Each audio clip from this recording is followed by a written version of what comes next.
He's In the amateurs, he said he beat you in that. He didn't beat me. No, he didn't beat me. Okay. It's gonna show. It's gonna show Martin first. One more. Good. Under here. Roll under the bed. Stop. That lawnmower, that's it. The whispers are growing louder. Is Gervonta Tank Davis truly untouchable? Come March 1st, 2025, at Brooklyn's Barclays Center, the self-proclaimed lightweight kingpin puts his WBA crown on the line against the hungry challenger, Lamont Roach Jr. But here's what the boxing world won't tell you openly. Tank's aura of invincibility might just be hanging by a thread. Sure, they'll show you the glitz and glamour on fight night, but in the shadows of his training camp, Tank is fighting demons they don't want you to see. Every drop of sweat, every grueling round. It's not just about defending a belt anymore. It's about silencing the critics who dare to question his throne. The same critics who whisper that maybe, just maybe, the king's armor isn't as impenetrable as we thought. One more. Good. Under here. Roll under the bed. That lawnmower, that's it. Stop that motherfucker lawnmower.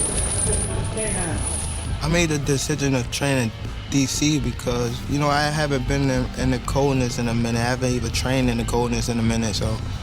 Let's cut through the PR smoke. This fight's got more drama than they're letting on. Sure, they'll tell you it was scheduling conflicts that pushed Tank Davis's title defense against Roach from December 2024 to March 2025. But in the murky waters of boxing politics, nothing's ever that simple.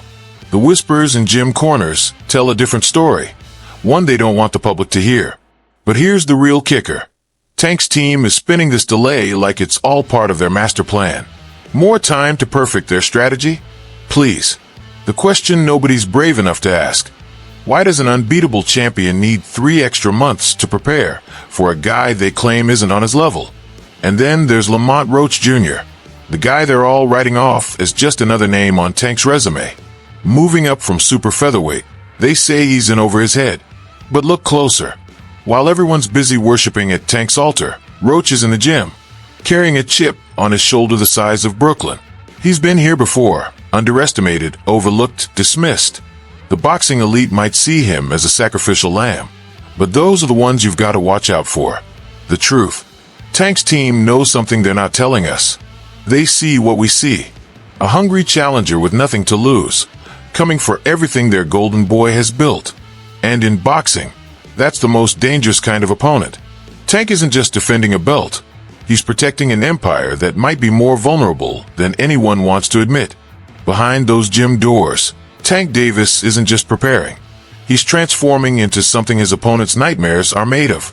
While the media feeds you carefully curated training clips, the real story is written in blood and sweat on that gym floor.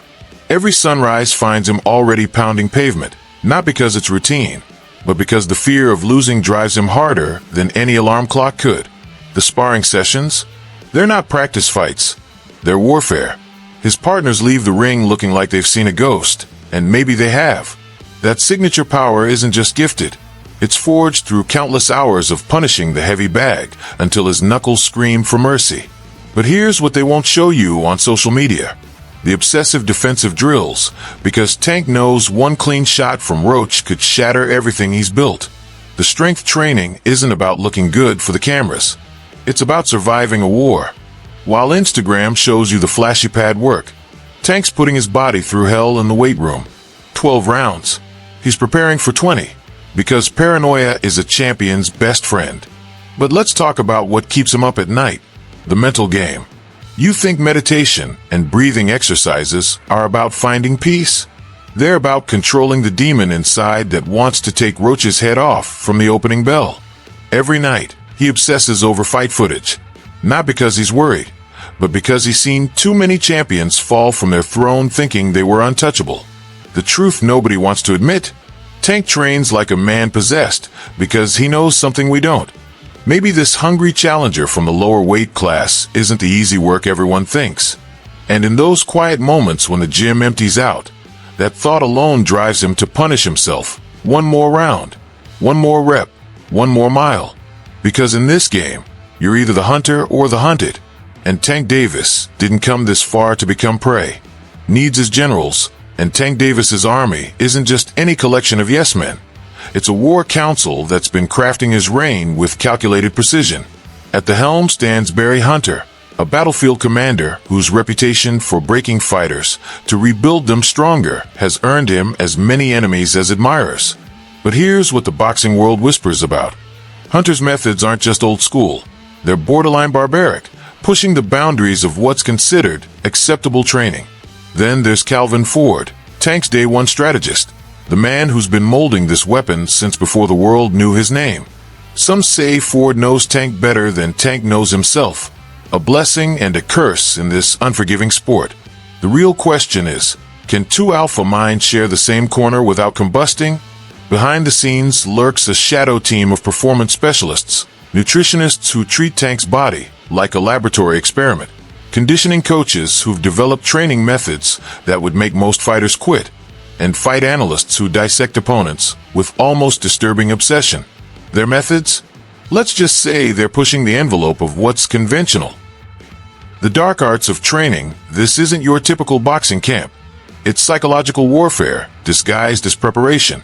3 brutal commandments rule this kingdom. Defensive paranoia. Sure, they'll tell you it's about defense. But what they're really drilling is something darker, making Tank so untouchable that opponents break mentally before they even throw a punch.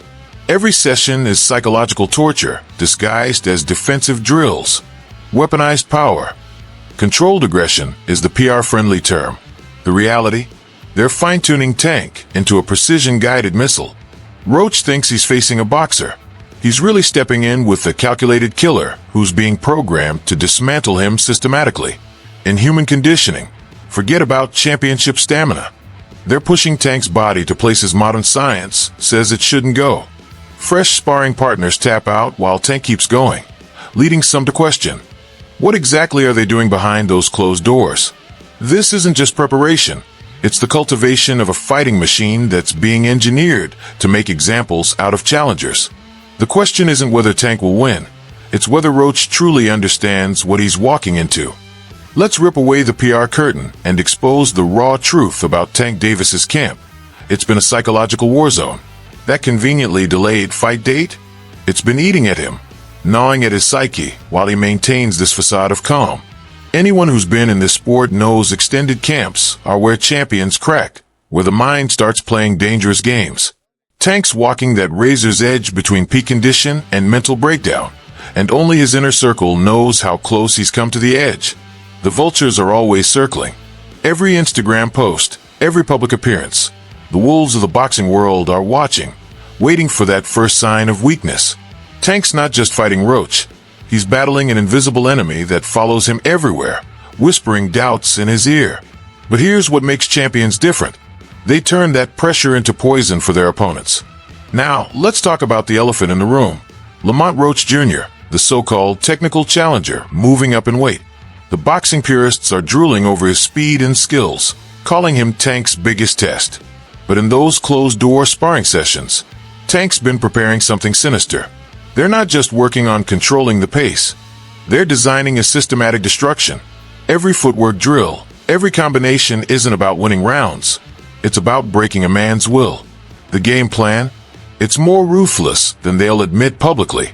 Tank isn't looking to outbox Roach. He's planning to traumatize him. Those body shots they're drilling aren't just to slow Roach down. They're meant to make him question every career decision that led him to this moment. When Tank cuts off the ring, it won't be about scoring points. It's about trapping prey. The truth is, this version of Tank Davis is different. The postponement, the pressure, the whispers, they've created something darker, more dangerous. Roach thinks he's stepping in with a champion, but he's walking into a cage with someone who's been feeding off their own demons. On fight night, it won't just be about retaining a title. It's about sending a message written in sweat and sealed with scars. In these final, haunting days before war, Tank Davis's camp has shifted from a battleground to something more sinister, a predator's lair in waiting. The crushing training sessions have given way to an eerie calm, but don't let that fool you. While the world sees calculated preparation, what's really happening is the methodical sharpening of a weapon. Those early morning sessions aren't just reflections. They're a killer visualizing his craft, mentally rehearsing every brutal scenario that could unfold under those Barclays Center lights. The whispers from his camp tell a chilling tale. Tank isn't just making weight. He's transforming himself into something his opponents have nightmares about. That infamous routine everyone talks about. It's not just habit, it's an obsession bordering on madness. Every meal, every breath, every moment of rest is measured with surgical precision. The pressure isn't weighing on him. It's feeding something darker, something hungrier. You want to know the truth about Tank's message to his fans? He doesn't care about the doubters anymore. He's moved beyond proving points. This is about dominance, about carving his legacy into the sport with Roach as his canvas. March 1st isn't just another fight night, it's an execution date. While everyone's debating about who the real king is, Tank's preparing to turn the lightweight division into his personal hunting ground. The bright lights of Brooklyn won't be witnessing a boxing match. They'll be illuminating a coronation written in sweat, determination, and controlled violence. The throne isn't just his. It's becoming a part of his DNA. The die is cast. Tank Davis has forged himself into a weapon of mass destruction in this camp. His team hasn't just trained him. They've engineered something that walks the line between brilliance and brutality. Every drop of sweat, every moment of preparation has been leading to this moment of truth. March 1st, 2025, isn't just another date on the boxing calendar. It's Judgment Day at the Barclays Center. While some whisper about Roach's chance to shock the world, Tank has been silently crafting a nightmare. This isn't about winning or losing anymore. It's about cementing his legacy in the language he knows best, devastating dominance inside those ropes. For those who live for these moments of pure boxing warfare, you can't afford to miss this. Be part of history. Smash that like button like Tank hits the heavy bag, and subscribe to join the most ruthless boxing community in the game. The countdown to chaos begins now.